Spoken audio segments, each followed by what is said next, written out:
This is Autoline Daily, the show dedicated to enthusiasts of the global automotive industry. Executives from several German automakers have said they didn't think U.S. tariffs would have a big impact on them, and it's unlikely they would say that without expecting some kind of relief.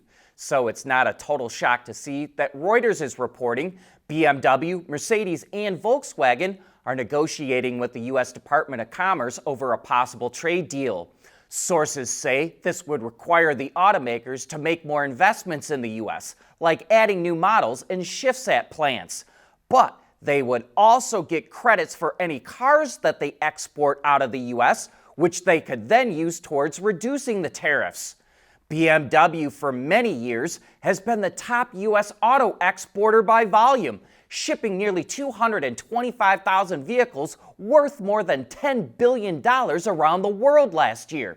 So, going after a trade deal that benefits exports could help out the German automakers more than it would another company. Car production in India could come to a screeching halt in the next few days because China is restricting exports of rare earth magnets. The China move is in response to Trump's tariffs, but they're impacting automakers globally. In addition to electric motors, the magnets are needed for parts like power windows and speakers. And the Society of Indian Automobile Manufacturers, a group that represents automakers, is warning that inventories at part suppliers will run out at the end of the month. Automakers are urging the Indian government to reach a deal with China, which controls 90% of global processing of rare earth magnets. So that's why if a deal can't be reached, car production in India will soon come to a grinding halt. Foxconn says its next Japanese partner is, quote, almost ready to be announced. Earlier this month, it signed an understanding to supply Mitsubishi with an electric vehicle, and now its chairman says we'll soon know what Japanese automaker it's working with next. While he didn't say who, we think it's Nissan, because Foxconn expressed interest in taking a stake in Nissan in the past, as well as Nissan's new restructuring plan, which requires slashing billions of dollars of cost. Foxconn sees working with Japanese automakers as an opportunity to grow its EV business. You know, we've said it before, as recently as yesterday, and we'll say it again. There's too many car brands in China, and some need to go. It looks like that's about to happen, but it might be a brand you didn't expect. Car News China reports that Chevy has delayed all new projects indefinitely, and any product currently on sale is headed for the end of production. In 2018, Chevy sold over 640,000 cars in China, but in the first quarter of this year, it only sold a little over 5,300 cars, a drop of nearly 76% compared to a year ago. So it's easy to see why reports say Chevy is leaving the market. A general manager for parent company SAIC GM called the story a fake rumor and said, quote, we will not give up Chevrolet. But sources say that really means we will not give up on Chevrolet's existing customers, like for vehicle service. There's nothing wrong with heavy metal. Hey, lighten up.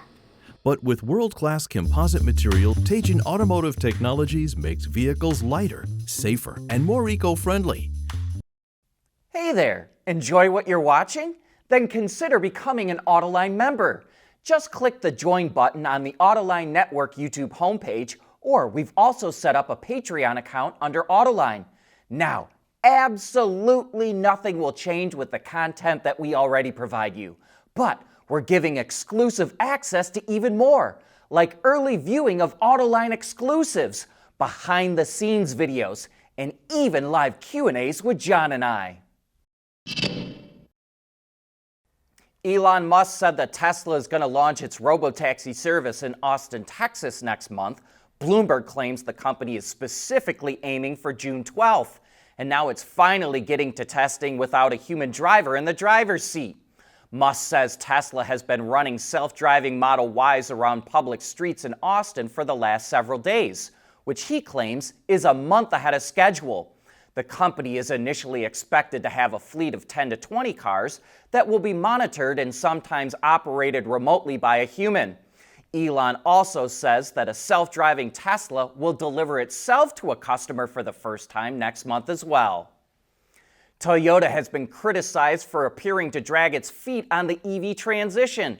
Last year, it sold fewer than 30,000 BEVs in the US, but that could soon change. Bloomberg reports that Toyota will have 7 fully electric models on sale by mid-2027, including Lexus. The brands currently have 2 EV models available. 3 more imported EVs go on sale in the coming months, and next year, Toyota will produce 2 new EVs in the US. And if EV sales don't grow as expected, Toyota says it will just export the models it builds in the US. And the new EVs put the automaker on track to reach its goal of offering an electrified version of every model it sells globally by the end of this year. The first EVs with CATL's Choco swappable batteries were delivered to a taxi company in China. The vehicle is the Ocean 520 sedan from Chang'an, which recently delivered 1,000 examples for the taxi service. And in addition to Chang'an, automakers including GAC, FAW, SAIC, BAIC, SAIC GM Wuling, and NIO have all signed up to use CATL swappable batteries.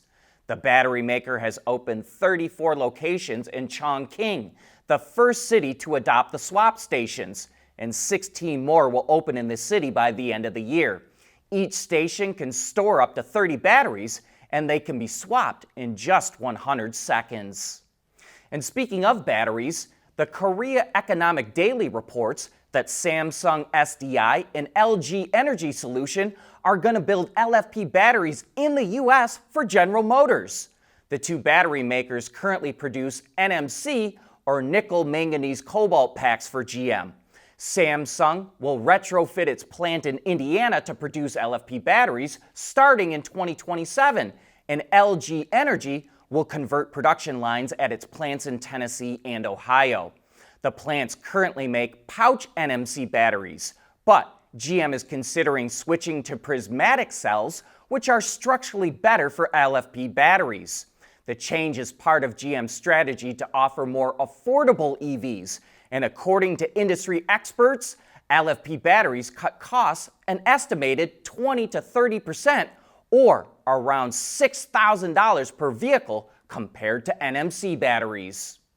And a quick reminder to tune into Autoline After Hours today. We'll have Warren Brown of RFQ Insights and Joe White of the High Speed Rodeo to talk about tariff impact on U.S. production, employment, prices, sales, and what plants are at risk of closing down. Plus, we'll get to much more. So join John and Gary when the show goes live at 3 p.m. Eastern Time today. But that brings us to the end of today's show, and I hope to see you later today.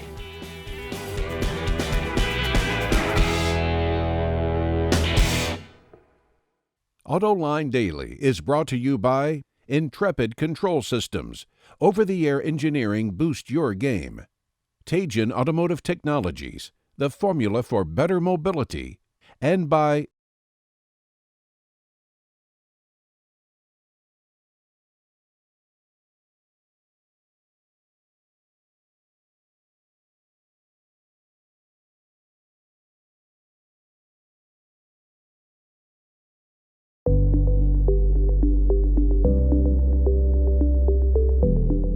Developing today's vehicles, issues can happen in an instant. What good is knowing your problems without the data to solve them? Meet Wireless Neovi Cloud, your secure off-the-shelf solution, empowering real-time collaboration for quick resolution. With Wireless Neovi Cloud, your team can prevent issues before they can escalate. Driver communication data and remote diagnostics to analyze and resolve your problems using OTA, allowing your executives oversight throughout the process. Wireless Neovi Cloud, your vehicle update solution in production and on the road.